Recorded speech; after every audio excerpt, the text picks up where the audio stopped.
सकता है। मैं अपनी 10 की वजह आपको बताऊं, बाद में बताना, मेरे फ्रेंड को इंट्रो तो दे दे। अस्सलाम वालेकुम फ्रेंड्स, कैसे हैं आप सभी लोग। Welcome back to another video. So friend, this is our YouTube channel Kish Pakistan.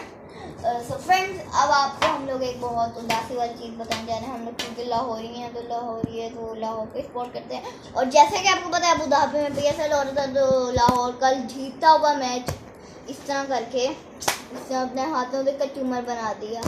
मैं उन खिलाड़ियों का नाम तो नहीं लेना चाहूँगा, पर उनको ये कहना चाहूँगा, उनको पैगाम देना चाहूँगा कि अपनी क्रिकेट को थोड़ा इम्प्रूव कीजिए। आप इस तरह मैचेस हारते हैं और इसी तरह आपके जो पॉइंट टेबल पे नीचे आते हैं आप। ये तो फ्रेंड्स लाहौर कलंदर्स कल ऐसा मैच आ रहे हैं। उनका टॉप ऑर्डर तो पहले सही चल गया था, फर्स्ट ओवर भी उनका अच्छा निकल गया था, उनकी एवरेज बहुत अच्छी जा रही थी।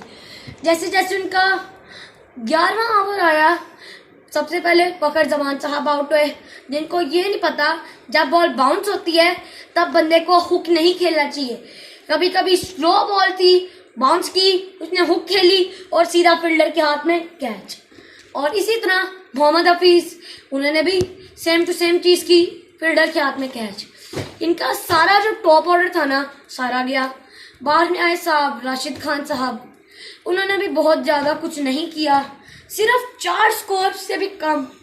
यू मीन व्हाट, ये 4 स्कोर आपने एहसान किया था करके, आप वो भी आउट हो गए, बहुत अच्छे। और फिर आए टिम डेविड साहब, वो भी नहीं कुछ कर पाए। डेविड साहब तो डेविड ही बन गए। तो फ्रेंड्स मुझे ये बात नहीं समझ आ रही, ये डंक साहब क्या कर रहे थे। एक मैंने उनके ऊपर शेर बनाया है, डंक होवे ते अखियां नाल बटीक होवे, चौधरी डंक होवे ते अखियां नाल बटीक होवे, चौधरी डंक होवे ते अखियां नाल बटीक होवे, नाले ओदी बबल गम भी लीक होवे। ये है मेरा शेर। अगर आपको अच्छा लगा तो इसी बात हमारे फ्रेंड बहुत ही बेकार शेर है, हमें नहीं पसंद आया।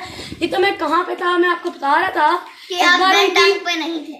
उनकी टीम के 2 अहम खिलाड़ी नहीं आ पाए, लाइक डेविड विजे, जिनको बॉल चाहिए होती है और सीधा कहते हैं बस में आप मार दो सिर्फ छक्का। और दूसरी तरफ समित पटेल, उनकी भी बहुत अच्छी बैटिंग है, उनको भी उन्होंने बुलाया। समझ ही नहीं आ रहा हो क्या रहा है लाहौर कलंदर्स की टीम के साथ। हाँ, उनको दो फायदे हुए हैं टीम के अंदर, एक राशिद खान के आने का और दूसरा फॉल्कनर के आने का और तीसरा टिम डेविड। 3 फायदे हुए थे। तो इन फायदों में से कल का मैच की स्टार्टिंग में बताता हूँ। पहला ओवर 11 गया, दूसरा ओवर मैंने कम से कम 18 कर दिया, फिर तीसरा ओवर इस तरह 100 ऑन चलता गया। इनका 10 ओवर कम से कम था 86-87। तो तब तक इनकी 2 विकेटें थी, तब सिर्फ 2 विकेटें थी। आगे जाते गए, खेलते जा रहे हैं, तब उनके आगे है शादाब खान, फवाद अहमद और इस तरह के कुछ प्लेयर्स का वो आगे। उनके बॉलर्स बहुत कमाल, उनकी स्पिन के खिलाफ नहीं खेल पाए।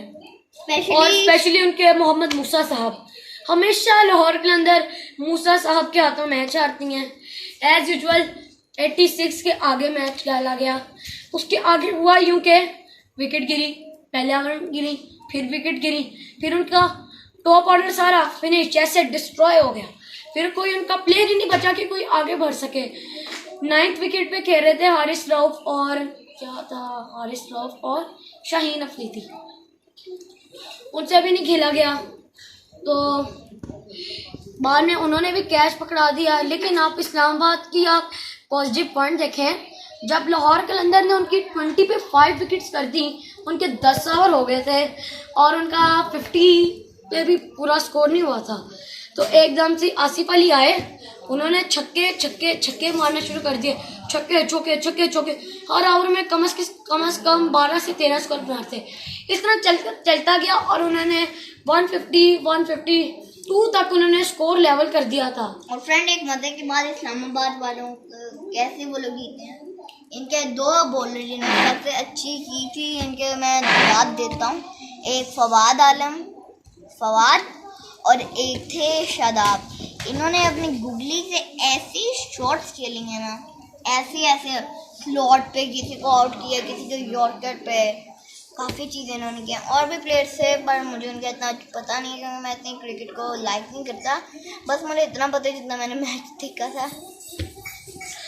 जी तो फ्रेंड्स, मैं आपको एक और बात बताना जो बड़ी इंपॉर्टेंट है लाहौर कलंदर्स वालों के लिए।